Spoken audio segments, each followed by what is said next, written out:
que é uma etnia local, mas que quase não conta mais com seus pertencentes aqui na nossa cidade.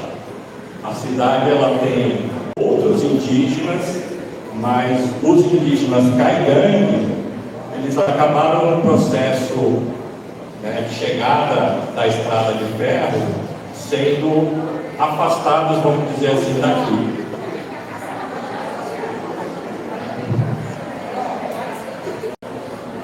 Então, muitas vezes, as pessoas não têm conhecimento que a região de Araçatuba, que é o interior do estado de São Paulo, tem indígenas originários daqui. Muitas vezes, em materiais, inclusive materiais didáticos, pedagógicos, se falam de indígenas de outras localidades, se falam de indígenas de outros estados, e pouco material existe sobre os indígenas que são originários aqui da nossa terra.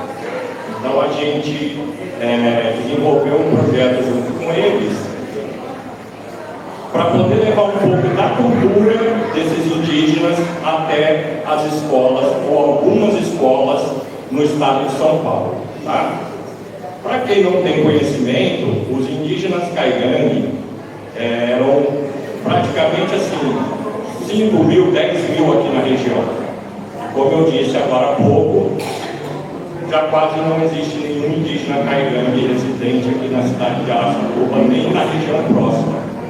Eles foram aldeados numa cidade próxima daqui chamada Graúna, onde existe um território indígena, e também numa outra cidade próxima de Tupã, chamada Arco-Íris, onde também existe uma outra terra indígena.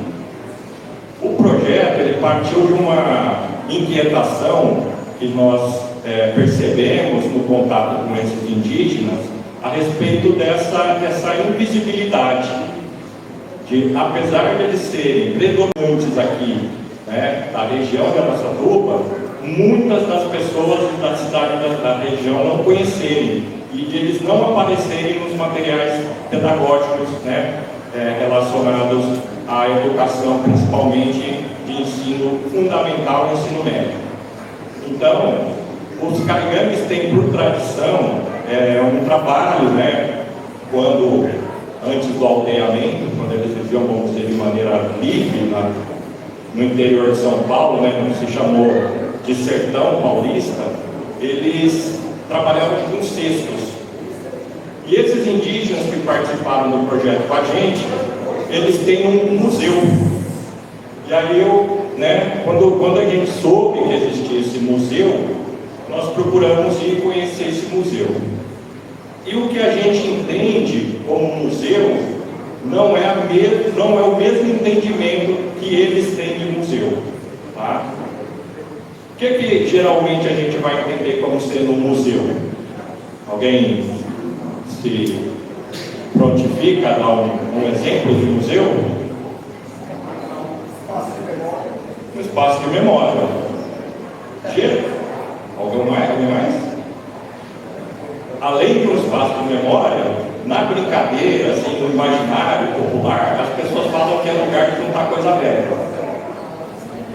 Mas a gente também percebe nesse popular que algumas coisas dentro dos museus, como a gente entende, eles estão muito pautados num olhar e numa maneira de fazer que veio da Europa, que não foi construído exatamente aqui no país, no Brasil.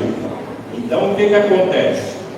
Quando a gente foi até o território indígena para conhecer o museu, nós não chegamos num espaço como esse aqui, por exemplo, da biblioteca. O que nós encontramos lá não foi um prédio todo com ar-condicionado, com tudo que a gente costuma imaginar, porque a gente tem referência de museus no MASP, como existe no Nordeste, de repente, lá o Instituto Dragão do Mar, como existem outras tantas instituições que têm essa estrutura física já bem consolidada. E ao chegar lá, nós lidamos com uma casa de pau a pique. Ou seja, era um museu que parecia um museu muito precário, parecia ser uma estrutura que não tinha aquilo que a gente imagina do museu, que não tinha acervo, que não tinha peças suficientes para poder ser um museu do jeito que a gente entende. Então, além de um museu, eles também são uma biblioteca, mas eles não são uma biblioteca como essa aqui, por exemplo. Porque tem um princípio dentro da cultura indígena caigangue, que é: o museu é onde você vive. A preservação de memória, aquilo que você quer guardar para as próximas gerações, também está no que é imaterial, não só no que é material. Então não se trata só de acervo de quadro, de cerâmica, se trata também do conhecimento que eles têm sobre a mata, sobre o campo lá no local onde eles vivem, sobre o rio, sobre o tempo. Então, a gente ficou muito surpreso e pensamos em levar um pouquinho dessa história para algumas escolas do interior de São Paulo.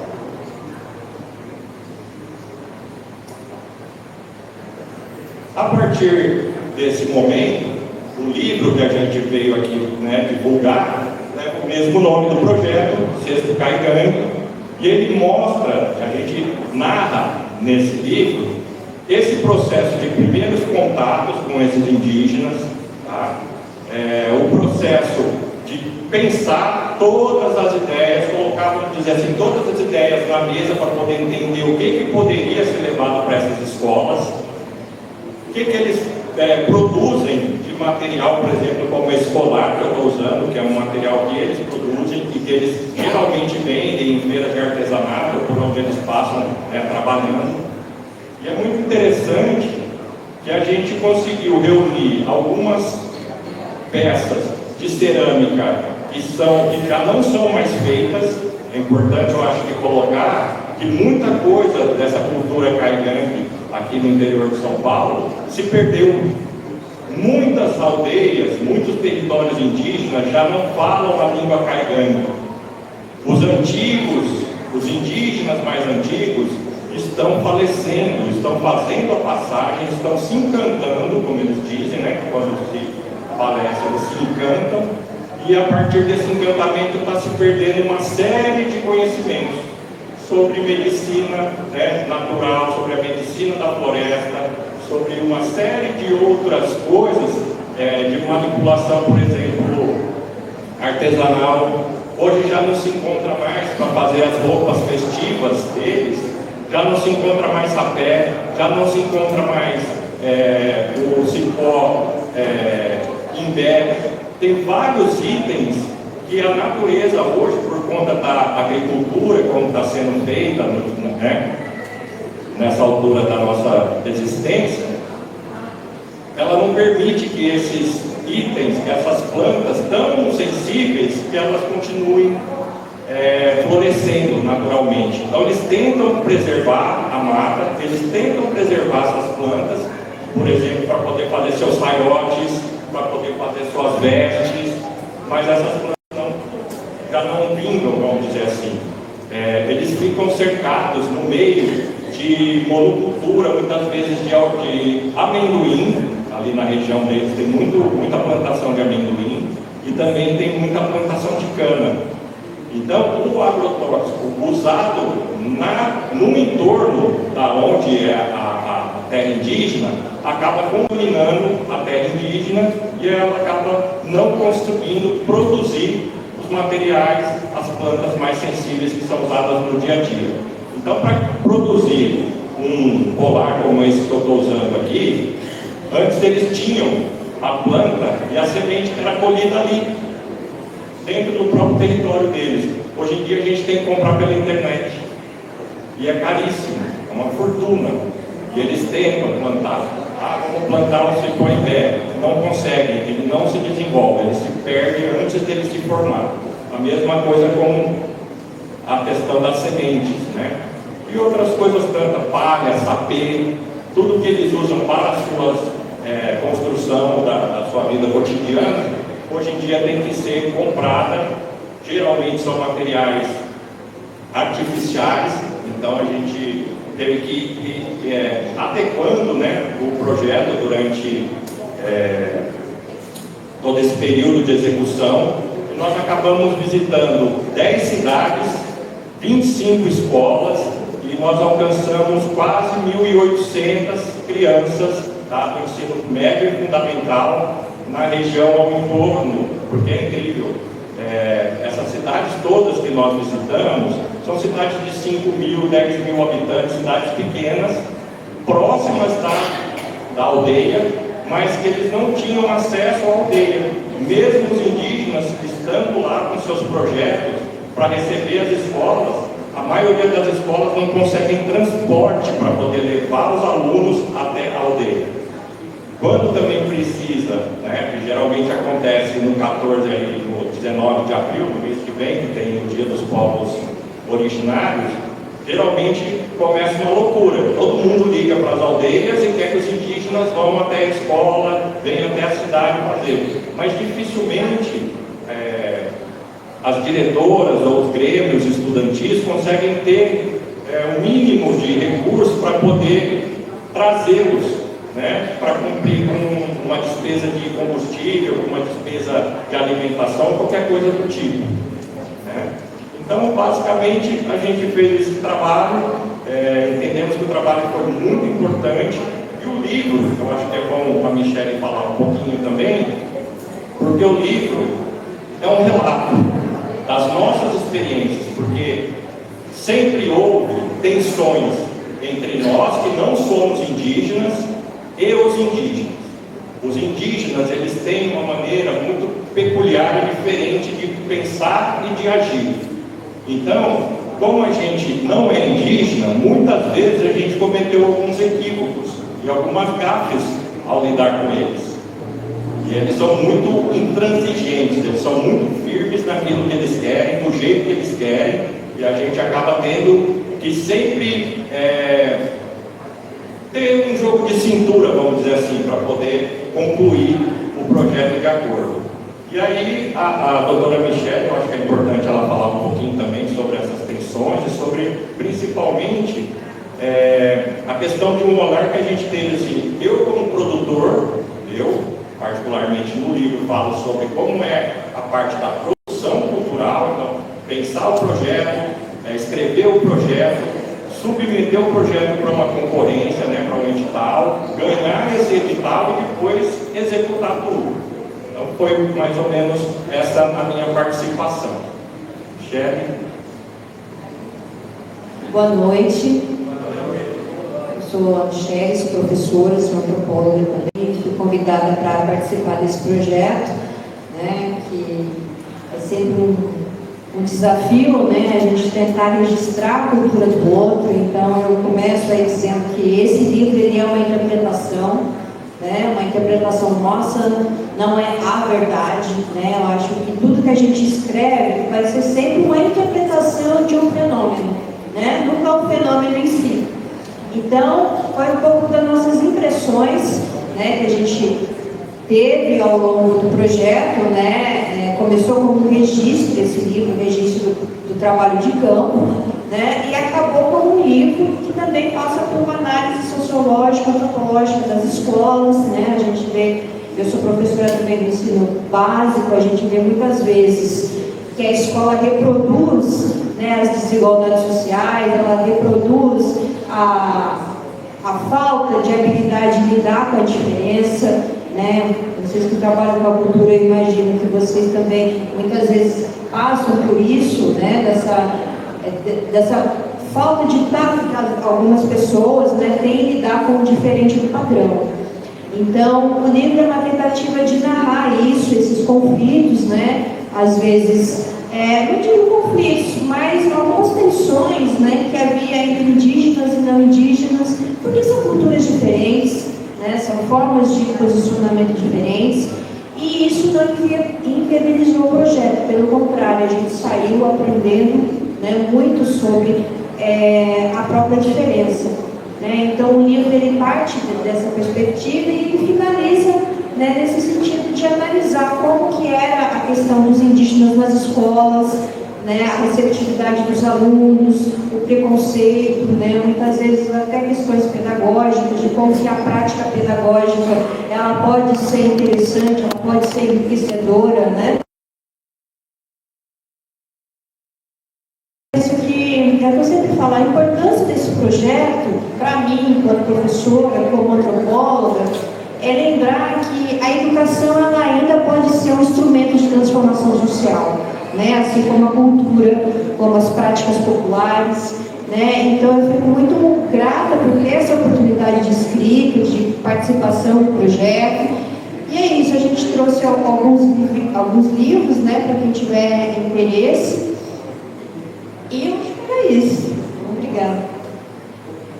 Eu vou fazer uma complementação na fala da doutora Michele a respeito do seguinte: alguém de vocês trabalhando com cultura popular já foi desqualificado, já foi ridicularizado, já sofreu algum tipo de preconceito? Ou eu acho que isso aí deve ser meio comum, né? Infelizmente.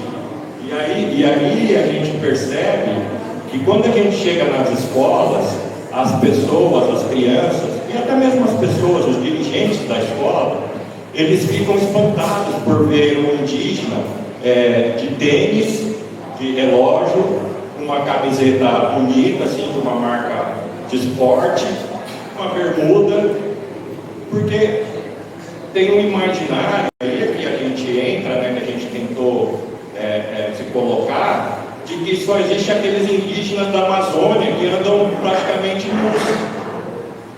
Que os indígenas daqui não podem usar o celular, eles não podem ter uma roupa de marca.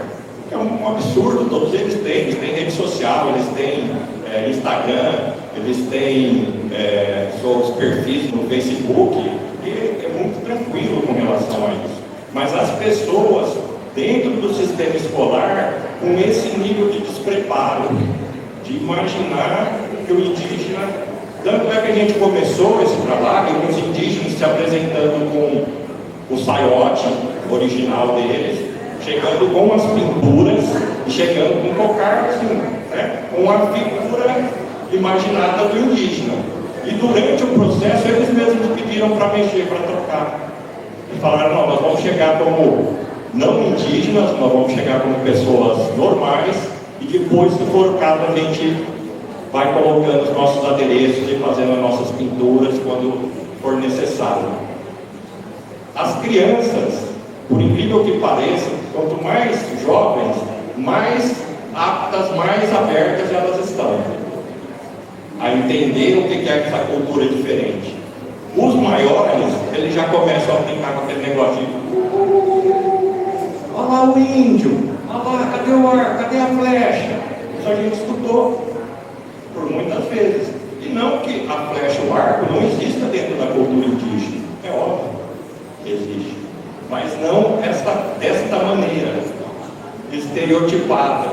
Então a gente sempre tem sempre teve uma dificuldade de transitar nesse lugar entre o estereótipo desse indígena selvagem, né, do indígena que anda nu, do indígena. Como que o indígena toma banho?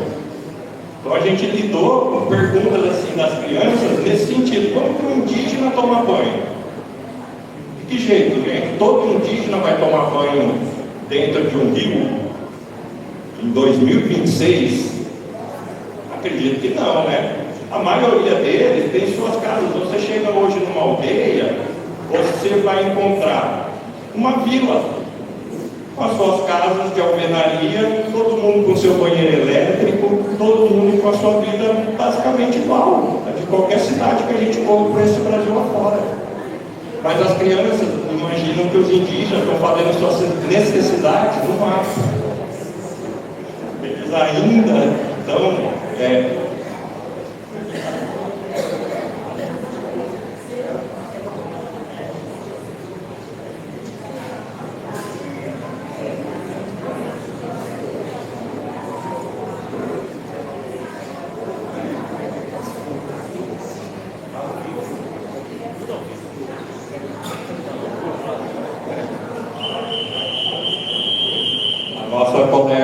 teve contato com alguns indígenas caigangues, né, que estiveram na casa dela, e essa troca é sempre muito enriquecedora. E também tem uma outra coisa que eu acredito que seja inerente a esse encontro aqui de folcloristas, que para mim é o seguinte: os indígenas, muitas vezes, eles não querem divulgar algumas coisas que são parte da cultura. Ao mesmo tempo, eles querem fazer com que a sua cultura sobreviva. Vocês percebem, talvez, aqui uma coisa contraditória? Porque aconteceu, por exemplo, num dos nossos encontros, de eles mostrarem algumas plantas. Por exemplo, eu me lembro que houve, né, Michele, com algodão. O algodão, né, um gato de algodão, e aí a cunhã, a pajé, no caso, né, pegou e falou que o algodão tem uma série de propriedades terapêuticas, uma série de propriedades que vai servir para uma infinidade de coisas. A maioria das pessoas ficou alvoroçada, querendo saber, não, para que eu uso o algodão? Como que eu vou fazer? Para que serve? Se eu usar o algodão para isso, é bom, se eu usar... Aí ela pegou e falou, não, aqui vocês têm que imaginar que eu sou como se fosse um médico. Eu não posso falar uma receita a esmo e corro o risco de vocês depois fazerem em casa e dar errado. Quando a gente se investe, né, como cunhã, como pajé, como uma pessoa que cura a comunidade indígena, a gente atende individualmente cada pessoa. Então, se eu uso algodão para uma pessoa de uma determinada forma, numa determinada quantidade, não vai ser o mesmo uso para outra, mesmo que ela tenha a mesma enfermidade. Olha que interessante. Então as pessoas ficam um pouco confusas. Mas vocês não estão aqui para divulgar a cultura de vocês? Não, sim, a gente está, mas também nós temos um compromisso com uma coisa que é sagrada para eles. Porque a cura, quando eles estão manipulando algum tipo de erva, fazendo algum tipo de incenso, eles costumam fazer bastante coisa em fogueira, né? Eles abrem uma fogueira, colocam ervas nessa fogueira para um determinado fim, ou para cura, ou para melhora dos caminhos, ou para abertura dos caminhos financeiros, ou para algum tipo de facilidade na vida, ou para tirar o mau olhado de alguma coisa que esteja acontecendo na vida deles naquele momento. Então, essa prática é uma prática que vai sendo passada através da oralidade. Não existe caderno, não existe livro como a gente escreveu, né? Tanto é que eles ficaram, de certo modo, incomodados e talvez é muito forte se eu falar enciumados. Ficaram até um pouquinho enciumados, porque a gente escreveu o nosso ponto de vista, como não indígena, porque a gente viveu com eles durante 1 ano e meio. Nós convivemos com eles durante 1 ano e meio. E óbvio, como já foi dito, teve dia que estava todo mundo mais alegre, teve dia que estava meio cansado, o outro estava mais tranquilo. Essas coisas vão acontecendo independente da gente ser ou não ser indígena. Tá? Então o livro é isso, é contar essa trajetória desse 1 ano e meio, visitando escolas, mostrando essa cultura, sempre com o protagonismo deles. Tá? Acho que isso que é importante. O tanto que eu estou falando aqui, nessas escolas, quem falavam eram eles. A gente falava o mínimo possível. Quem transmitia os conhecimentos da cultura caigangue eram os indígenas. A gente só abria porque eu preciso fazer a abertura do projeto, mas depois disso eles seguiam e eles determinavam. Se a ordem ia ser fazer uma reza, por exemplo, depois fazer o grafismo, depois fazer o chucalho, eles que decidiam, a gente não se intrometia. Se eles quisessem ir numa outra escola inverter tudo isso, eles invertiam, porque eles acreditam muito no sentir o momento, de chegar num determinado espaço, perceber com quem eles vão interagir e a partir disso eles determinam como é que vai ser feito. Então, quando as pessoas vão até a aldeia para fazer uma visita, muitas vezes existe uma série de atividades que estão previstas de acontecer, mas eles divertem a ordem ou eles deixam uma atividade de fora, porque aquele grupo, eles percebem ou eles sentem que não precisa fazer aquela atividade, que não fazem. Para a gente que é não indígena, se você tem um cronograma e você pensa em mudar, parece errado. Para eles não, para eles pode ser alterado conforme o sentimento que eles têm com as pessoas com as quais eles vão interagir e para qual a finalidade daquela atividade que eles vão fazer. Então a gente fez, em geral, alguma fala, eu e a Michelle falamos alguma coisinha, eles fizeram uma brincadeira da onça, que é um jogo muito interessante, que é da cultura Guarani, mas que eles adaptaram e fizeram também. Então teve situação que eles fizeram grafismo, porque a gente percebe que nas escolas, muitas professores de arte, ou até mesmo do ensino fundamental, quando chega abril, fazem o cocarzinho, né, de cartolina ou de coisa, pintam as crianças, né, com coisa, e cantam alguma música indígena que eles pegam na internet, né.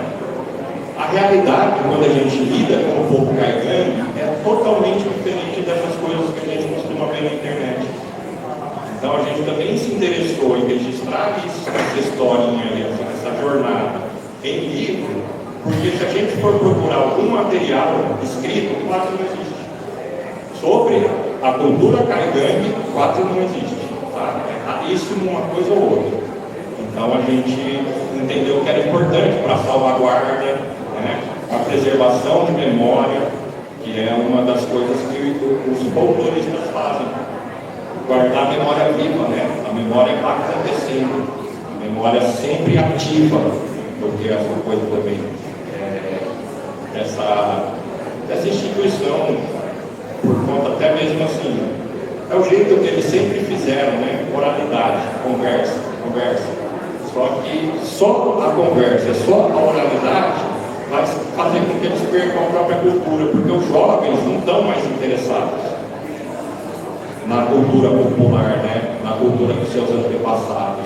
Hoje tem um distanciamento cada vez maior, parece, com o interesse das pessoas com relação a isso. De qualquer maneira, a gente acredita que fez um bom trabalho, né? Humildemente. Temos alguns exemplares, caso alguém tenha interesse em ficar com uma cópia do livro.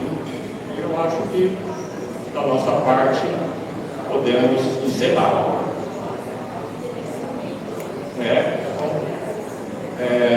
Se depois alguém quiser conversar com a gente, fazer algum tipo de questionamento, alguma coisa, vamos ficar um tempo.